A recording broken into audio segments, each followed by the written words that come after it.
तुला नेमकं काय करायचं हेच कळलं नाहीये ना अजून. हो, तू सतत संभ्रमात भटकत असतोस. तुझं खरं तर कुठे चुकतं हे तुला सांगतो. फक्त आत्ता सांगितलेला उपाय शांतपणे ऐक आणि आचरणात आण. मला सांग, मी आत्ता तुला म्हंटल की तिथे जाऊन ये, तर तुझ्या डोक्यात काय येईल? कुठे? कारण कुठे जायचं हे कळल्याशिवाय तिथे कसं जायचं हे कळत नाही, हो ना? आता मी तुला म्हंटल की जा श्रीरामपूरला जाऊन ये, तेव्हा तुझ्या मस्तिष्कात कुठे जायचं हे निश्चित झालं, आणि मग कसं जायचं हे तू आखू शकतोस. अगदी हेच महत्वाचं.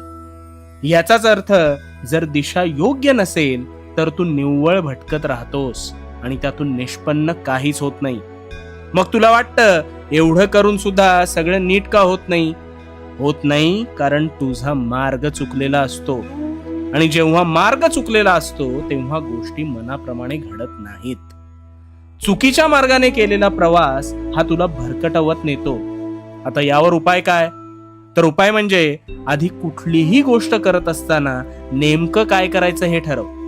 आता ते ठरलं म्हणजेच ध्येय निश्चित झालं. आता हे ध्येय, हे लक्ष डचमळीत असता कामा नये, कारण तसे असेल तर तू दिशा भटकशील. तू अपयशी ठरतोस कारण तू आधी स्वतःला नीट ओळखतच नाहीस. तू या जनतेचा, या लोकांचा फार विचार करतोस आणि कोणतंही पाऊल उचलताना घाबरून जातोस.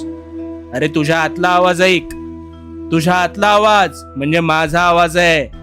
तो तुला कधीच भरकटवणार नाही. आणि स्वतःवर विश्वास ठेवून काम करत राहा. नेहमी लक्षात ठेव, दुरून रस्ता संपला असं आपल्याला वाटत असतं, पण तिथे गेल्यावर मात्र रस्त्याच्या सीमा या रुंदावत जातात. अगदी तसंच आहे. तुझ्या आवडीच्या योग्य रस्त्यावर प्रामाणिकपणे चाल, मग कुणीही तुझं काहीच वाकडं करू शकणार नाही. कारण भिवू नकोस, भिवू नकोस, मी तुझ्या पाठीशी आहे. भिवू नकोस, मी तुझ्या पाठीशी आहे.